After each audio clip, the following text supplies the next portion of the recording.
ఓం శ్రీ గురుభ్యో నమ. ఓం శ్రీ మాత్రే నమ. శని శని గ్రహము చాలామంది కూడా ఎల్నాటి శని అని. ఎల్నాటి శని అంటే ఏంటంటే ఏదైతే రాశిలో ఉంటారో వాళ్ళకి జన్మశని అని, ద్వితీయ స్థానంలో వాళ్ళ రాశి నుంచి ద్వితీయ స్థానంలో శని ఉంటే దాన్ని దాన్ని కూడా ఎల్నాటి శని అంటారు. అంటే ఏదైనా రాశిలో వాళ్ళ రాశిలో జన్మంలో ఉన్న ద్వితీయంలో ఉన్న వ్యయస్థానమైన 12వ స్థానంలో ఉంటే దాన్ని ఎల్నాటి శని అంటారు. వాళ్ళ రాశి దగ్గర నుంచి మనకి 8వ స్థానంలో ఉంటే అష్టమ శని అని, 4వ స్థానంలో ఉంటే అర్ధాష్టమ శని అని, అలానే 10వ స్థానంలో ఉంటే కంటక శని, పొంగు శని అంటారు. శని ఏంది? పనులలో కొంత ఆలస్యం జరగటం, ఆయు ప్రమాణం తగ్గటం, ఆరోగ్యపరంగా ఇబ్బందులు, చికాకులు, కోపాలు, ఏ పనులు జరగకుండా ఉండటం, దగ్గరికి వచ్చినట్టు వచ్చి పనులు, అవమానాలు, అనుమానాలు, గొడవలు, తగాదాలు, ధన నష్టము, ఆరోగ్యపరంగా ఇబ్బందులు, అంటే ఇలాంటివన్నీ కూడా చాలా డబ్బు పరంగా మోసపోవటం, ఇలాంటివన్నీ కూడా శని ద్వారా జరుగుతుంటుంది. అంటే శనిగ్రహం అనేది మన జాతకంలో బాగలేకపోయినా, గోచారీత్యా బాగలేకపోయినా ఇలాంటివన్నీ జరుగుతాయి. ఇప్పుడు శనిగ్రహము ప్రత్యేకంగా బుధుడి నక్షత్రంలోకి రాబోతుంది. అంటే శని మీనరాశిలో ఉన్నారు. మీనరాశిలో మే 17వ తారీఖు నుంచి శని రేవతి నక్షత్రమైన బుధుడి యొక్క నక్షత్రంలో ఉంటాడు.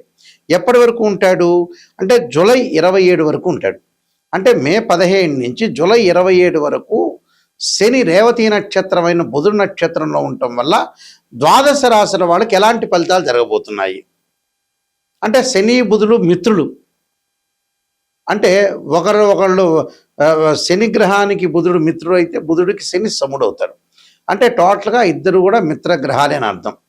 ఈ మిత్రగ్రహాల్లో శని మీనరాశి అయిన గురువు యొక్క రాశిలో ఉండటం, బుధుడు యొక్క నక్షత్రంలో ఉండటం వల్ల ఎలాంటి ఫలితాలు జరగబోతున్నాయి ఒకసారి తెలుసుకుందాం. ఇవన్నీ కూడా గోచారీత్యా చెప్పబడే ఫలితాలు.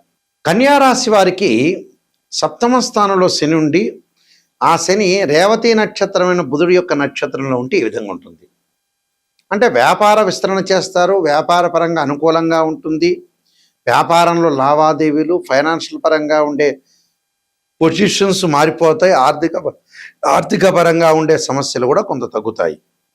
అయితే స్థానచలనం, బదిలీలు, వృత్తి ఉద్యోగాల్లో మార్పులు, కొన్ని ఇబ్బందులు కలిగే సూచనలనే ఉంటాయి. ఇంటిలో జీవన విధానంలో కొంత లోటుపాట్లు, బంధుమిత్రులతోటి, భార్యాబిడ్డలతోటి మాట పట్టింపులు, బంధుమిత్రులతోటి కొంత కలహాలు, మానసికంగా వేదన, వృత్తి ఉద్యోగ వ్యాపారాల్లో చర్చనీయాంశాలు, గొడవలు, తగాదలు, దూర ప్రాంతాల్లో నివసించటము, మనశ్శాంతి కరువయ్యే అవకాశాలు ఎక్కువగా ఉంటాయి. అంటే మనశ్శాంతి కరువవుతుంటుంది. అందువల్ల చాలా జాగ్రత్తగా ఆలోచన చేసి ముందుకు వెళ్ళాలి. అంటే భార్యాభర్తల మధ్యలో ఎలాంటి విభేదాలు లేకుండా చూసుకోవాలి. అంటే డిఫరెన్స్ ఆఫ్ ఒపీనియన్స్, అంటే వైఫ్ అండ్ హస్బెండ్ రిలేషన్ ఎప్పుడు కూడా లాంగ్ రన్లో ట్రావెల్ చేయాల్సింది కాబట్టి మ్యూచువల్ అండర్స్టాండింగ్ ఉండాలి, బాండింగ్ అనేది ఉండాలి. చాలా జాగ్రత్తగా ఆలోచన చేసి ముందుకు వెళ్ళాలి. అంటే ఎక్కడ కూడా ప్రాబ్లం లేకుండా లైఫ్ను లీడ్ చేసుకుంటూ ముందుకెళ్ళాలి. అది చాలా ఇంపార్టెంట్.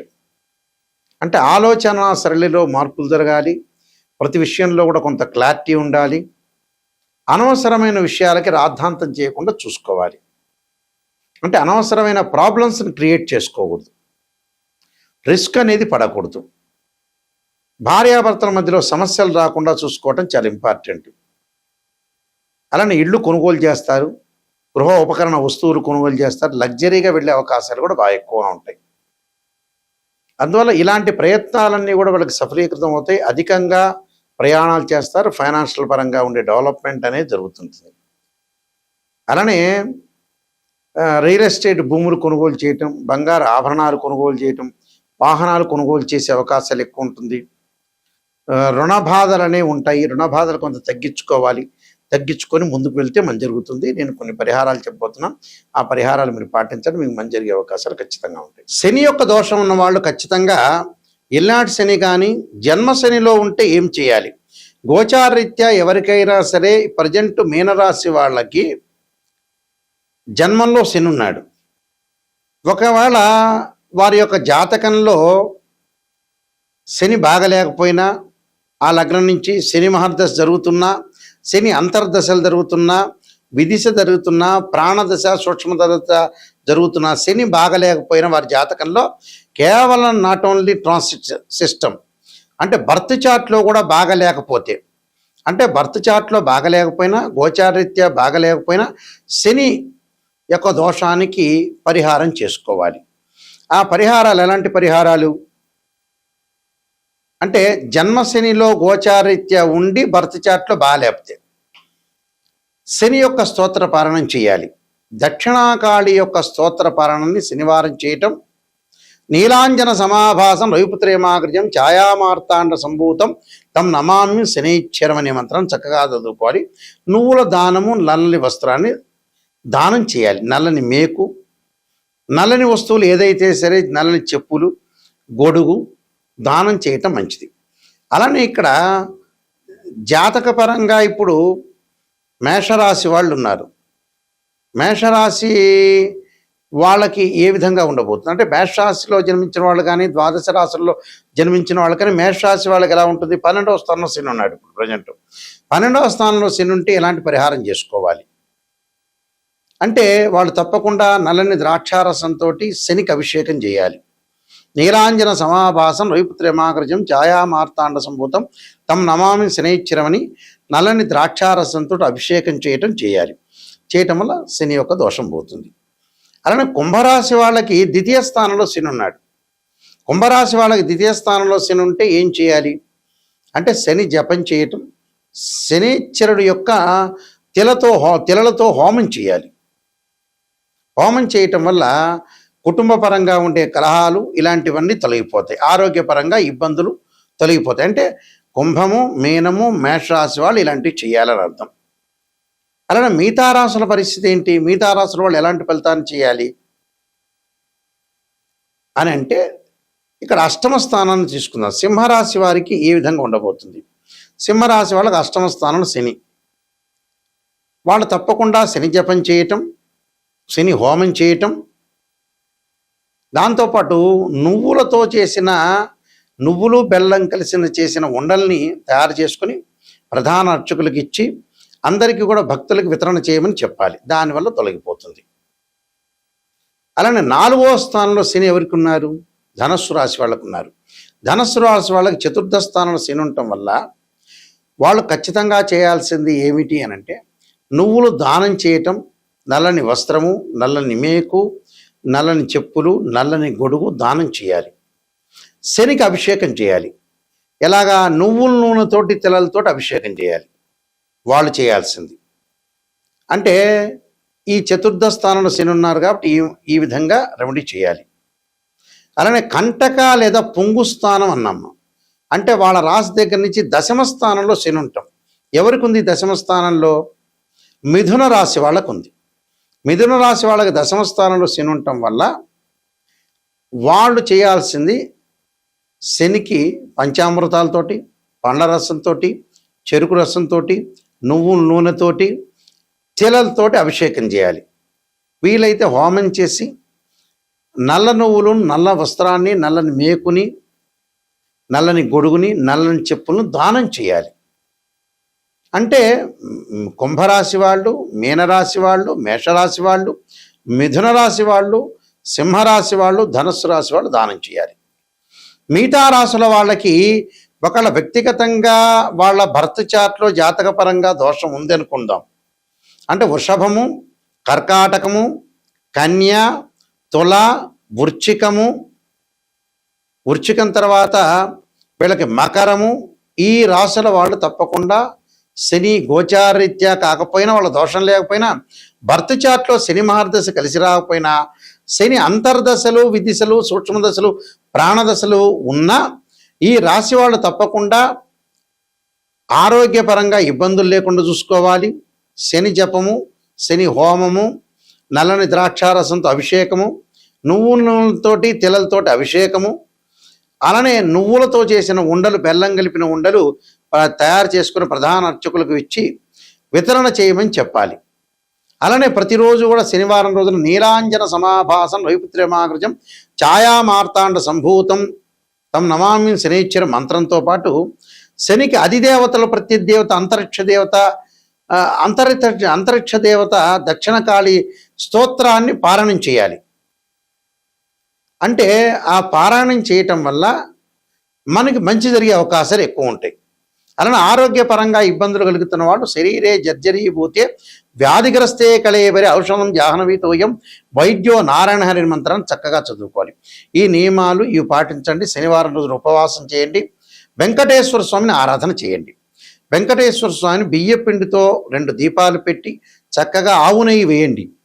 ఆవు నెయ్యి వేసి 2 ఒత్తులు వేసి దీపారాధన చేయండి. దీపారాధన చేయటం వల్ల మనకు మంచి జరిగే అవకాశాలు ఉంటాయి.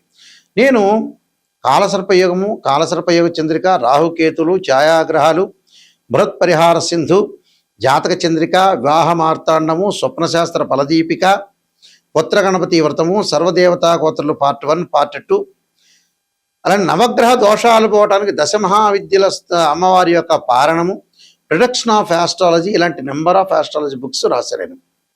ఇవన్నీ కూడా రాజమండ్రి మోహన్ పబ్లికేషన్ దొరుకుతాయి, మా దగ్గర కూడా దొరుకుతాయి. జీవితంలో ఎప్పుడైనా సరే జాతకం తెలుసుకునేటప్పుడు నెగిటివ్ని ఫస్ట్ తెలుసుకోవాలి. నెగిటివ్ని తెలుసుకున్న తర్వాత నెగిటివ్ని మనం పాజిటివ్ చేసుకోవటం ఎలా అనేది ఆలోచన చేసి మనం ముందుకెళ్ళాలి. ఊరికే జాతకం చూపించుకున్నాం, ఏదో మమ్మల్ని పొగిడారా లేదా, మమ్మల్ని బ్రహ్మాండంగా అద్భుతంగా ఈ ఆస్ట్రాలజర్ పొగిడారని ఆలోచన చేయొద్దండి. నెగిటివ్ను తెలుసుకోవాలి. ఫస్ట్ మీలో పొగిడేది అవసరం లేదు. మీరు బాగున్నారంటే బాగున్నారే, కానీ మీ లోపం ఎక్కడుంది, లోపం ఎక్కడ జరుగుతుంది, ఆ లోపాన్ని మనం ఎలా సవరణ చేయాలి, ఏ దశలో బాగుంటుంది, ఏ దశలో అంతర్దశలో బాగుండబోతుందా, అసలు లైఫ్ లాంగ్ బాగుండబోతుందా అనే దాన్ని బట్టే జాతకం అనేది ఉంటుంది. నెగిటివ్ను మనం తెలుసుకుంటే పాజిటివ్ అవుతుంది. అలానే ఇక్కడ కేవలం రాశిచక్రమే కాదు, సంతానం కలగట్లేదు అంటే ఒక మనిషికి రాశిచక్రాన్ని చూడాలి, భావచక్రాన్ని చూడాలి, సప్తమాంశ చక్రాన్ని చూడాలి. ఒక వృత్తిపరంగా ఇబ్బందులు కలుగుతుంది అని అంటే రాశిచక్రం చూడాలి, దశమాంశ చక్రం చూడాలి, భావచక్రం చూడాలి, దశలు అంతర్దశలు. ఒక అమ్మాయికి కానీ అబ్బాయికి కానీ వివాహం జరగలేదంటే రాశిచక్రము, నవాంశం, భావచక్రం, అలానే మనకి దశలు అంతర్దశలు, ఇవన్నీ కూడా డివిజనబుల్ చార్ట్స్ అంటారు. మ్యాథమెటికల్ క్యాలిక్యులేషన్ వేసి డివిజనబుల్ చార్ట్స్లో మనం చూడాలి. అలానే ద్వాదశ భావాలను అనాలిసిస్ చేయాలి. తనుభావానికి రవేధిపతి, ద్వితీయ భావానికి గురువు, తృతీయ భావానికి కుజుడు, చతుర్థ భావానికి చంద్రుడు, పంచమ భావానికి గురువు, సోదర భావానికి కుజుడు, అలానే ఇక్కడ ఏదైతే సప్తమ భావానికి శుక్రుడు, ఇలాంటి ద్వాదశ భావాలు అంటే ద్వాదశ భావాధిపతులు వేరు, రాస్యాధిపతులు వేరు, ఆ గడిలో ఉన్న గ్రహము వేరు. భావాధిపతి అంటే ఎప్పుడైనా సరే ఓనర్ అని అర్థం. రాస్యాధిపతి అంటే బిల్డరు, బిల్డింగ్ కట్టించినవాడు.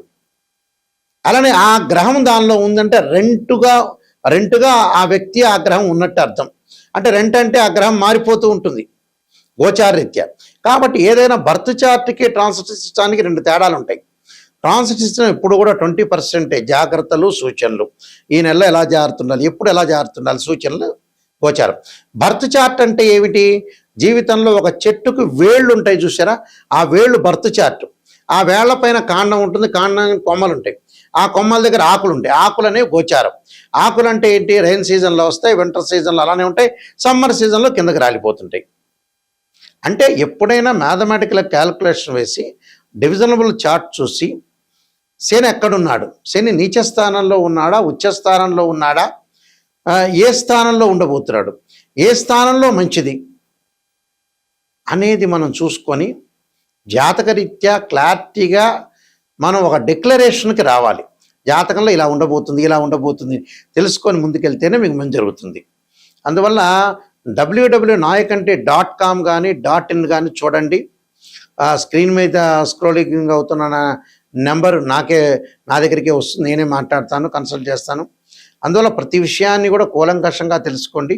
నిజంగా తెలుసుకోవాల్సిన వాళ్ళు నెగిటివ్ తెలుసుకోవాలి, తెలుసుకుంటేనే మీకు మంచి జరిగే అవకాశం ఉంది. ఎవరైనా సరే నాకు ఫోన్ చేసేవాళ్ళు డాక్టర్ నాయకంటి మల్లికార్జున శర్మ ద్వారా బాగుపడాలి, నెగిటివ్ కూడా నేను తెలుసుకోవాలి, నిజాన్ని తెలుసుకోవాలి, సత్యాన్ని తెలుసుకోవాల్సిన వ్యక్తులు మాత్రమే నాకు ఫోన్ చేయండి. నా ద్వారా బాగుపడే వ్యక్తులు మాత్రమే నాకు ఫోన్ చేయండి దయచేసి. బాగుపడద్దు పొగడండి అంటే వేరే జ్యోతిష్యుని సంప్రదించుకోండి. అదే క్లారిటీ నేను చెప్పేది మీకు. అందువల్ల జాతకాన్ని క్లియర్గా తెలుసుకుంటేనే మీకు మంచిది. లేకపోతే ఊరికే మీ టైం వేస్ట్, మీరు అడగటము వేస్ట్ అవుతుంది. అందువల్ల ఖచ్చితంగా ఇలాంటివన్నీ తెలుసుకోండి. ఒక అవగాహనకి రావాలి. ప్రజలైనా కూడా ఒక అవగాహనకి రావాలి. నిజాన్ని తెలుసుకోవడం చాలా మంచిది. నిజం అనేది నిప్పు లాంటిది. మీ అందరికీ కూడా పరమేశ్వరుడు యొక్క కరుణాకటాక్షం ఉండాలని ఆశిస్తూ సర్వే జనా సుఖినో భవంతు.